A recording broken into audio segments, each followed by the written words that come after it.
ladies and gentlemen. So we've had Mustang madness, we've had all kinds of madness going around here, and now we're down to Jeep madness. Bub, this is a 1978 Jeep CJ. First of all, Bub, tell me what a CJ and an FJ and an LJ, what is all that? Well, this is nothing more. Thanks, Ken, since we'll be here for a little bit. So this is nothing more than a delineation of the model line of the Jeeps, right? So it's not considered in this range a Wrangler, although there's a lot of people out there that look at it and go, oh, cool, Jeep Wrangler, right? Well, back before the Wrangler actually came out, there was like YJs, JKs, CJs, right? Like there's a full line of all of these things that are just delineation of the model, right? Like is it two-door, is it the four-door Grand Cherokee, is it the Cherokee style, the X-Rays? There's a total difference of like what is going on, and this happens to fall under the CJ5 line. And it runs, I guess, by year, like the Corvettes, the C. You taught us a little bit about the C1, the C2, the C3. Same thing. Same thing. So the SJ or the CJ and all those are just model delineation. That's all it is. So, but this is a 1978 CJ that is going through a restoration. You can figure this came to you from the client who kind of reached a certain spot with it. This has that textured finish on it. Like super cool look.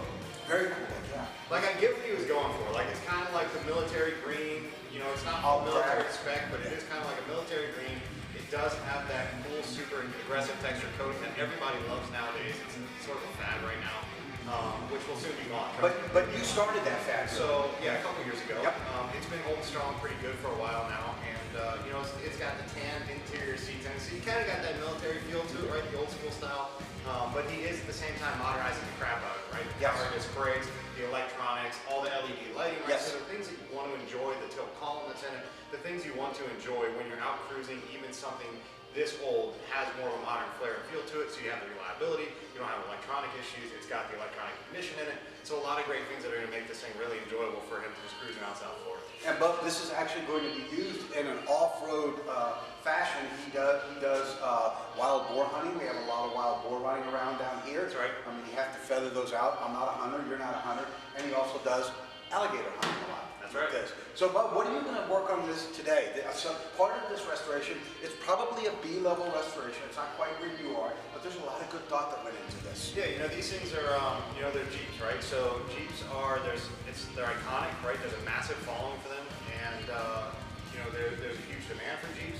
However, the Jeeps have a limit to them in terms of value, right?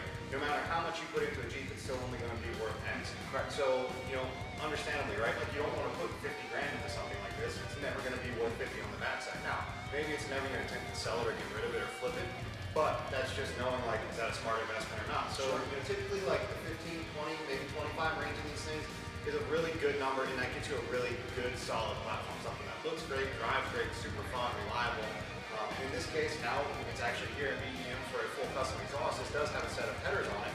So even though it is the original 258 4.2 liter, the inline 6, it actually is a split style header. So there's dual ports coming off 3 front cylinders and 3 rear cylinders. Those two have to be combined into one. They are header style flames, so we need to go 2 into 1 design into that Flowmaster 40 series and out the back, nice clean look. So you're going to custom hand fabricate this exhaust, which as we learned with the Rolls-Royce edition video, you can see on our YouTube channel. That's right. Please check it out and subscribe. You'll see that lost art of hand bending an exhaust system is pretty much gone, Bob, you said. Yeah, I mean, that's what it comes down to. You know, there's certain things like this that you can buy these aftermarket performance upgrades and products in terms of like Offenhauser intake manifolds that'll adapt with these older style inline 6s to a 4-barrel electronic carb, so you get that modern performance and reliability out of it. But there's always fabrication associated with it. If you do like the 4-barrel carb design, you've got to change your throttle pedal, and you've got to change your return springs and the design brackets on it. So there's a lot that has to be considered when you do these modifications and upgrades. All good for the plus side of the build when it's done.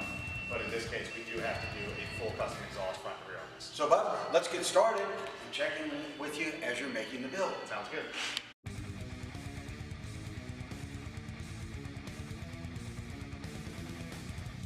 I see the vehicle's up, your welder's out, you have your welding mask in hand, and you're working underneath the vehicle. Yeah, so obviously first thing is to remove what was pre-existing, right? There's a bunch of little clamps and connectors and adapter pipes all put together to try to make something happen.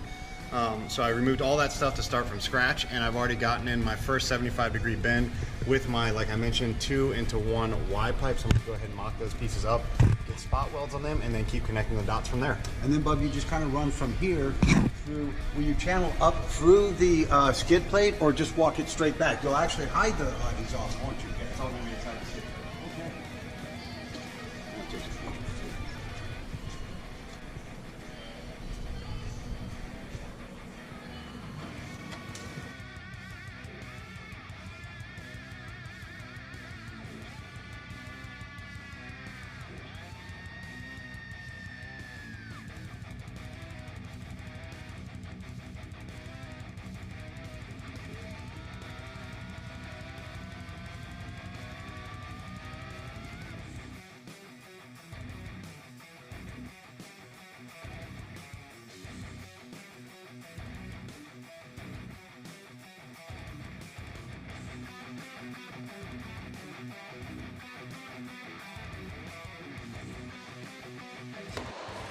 So here we are, Bub, with the 1978 CJ8.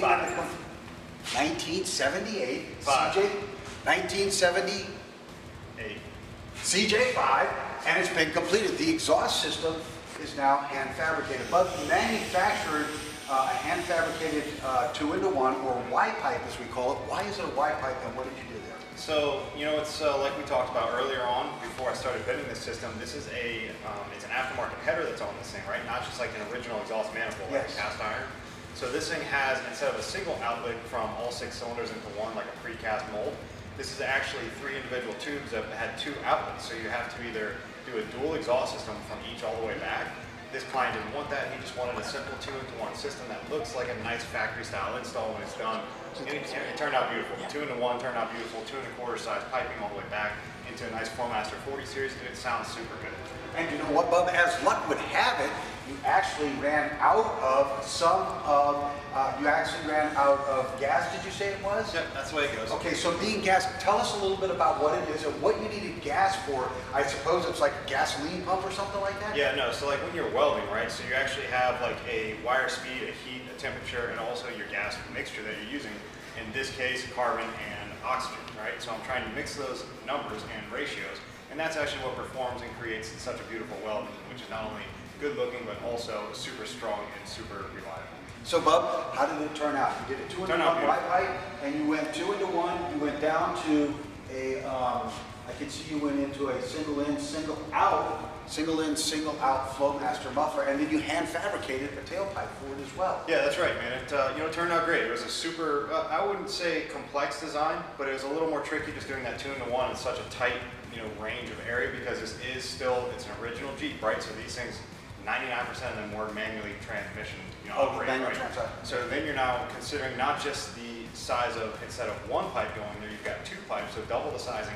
Plus you're also working with like the clutch cross shaft right there from the frame to the manual transmission itself, right? So for the clutch fork is. So a lot of clearances you have to work around, but it turned out beautiful. There's half-inch clearance on everything under full extension, and it just operates just like it should. So, Bob, as we mentioned, this vehicle has been kind of being built by the client himself. Take us through a couple of the other small things that you noticed, like the accelerator linkage and stuff, and just so that people understand, when you get into a project like this, some of the things you need to be careful of. Well, you got to know when to, and it comes down to product technology and like what you know about, in the industry, right? So in this case, right, so it's got an aftermarket intake manifold, aftermarket exhaust manifold, the header, aftermarket exhaust system, aftermarket carburetor assembly. It was a single barrel, now it's a dual 2-barrel. So there's a lot of things that change, and with those changes, you have to know how to incorporate factory design into aftermarket design, and a lot of people merge those two mesh, right? In this case, the client has an aftermarket intake carburetor assembly, right, for example, just example 1, but is utilizing a stock carburetor cable or a throttle cable. So there's a lot of binding in that system. The way it's designed, it wasn't that the throttle cable wasn't designed to work with that aftermarket carb. In this case, like a Weber, Holley style aftermarket setup. So you do want to pull that system off there, go with an aftermarket that is functional. In our case, I would use like a low car. Okay. I put that style setup on there with the ball bearing pedal, and it would be absolutely smooth. So those are the things you kind of need to look for when a client brings in a build that he's been resurrecting himself. You also found a leak at the manifold as well. Not that the work or the quality of work was bad, It's more that you have to have the capability, and that's one of the things that helps you stand out as one of the top in the industry today.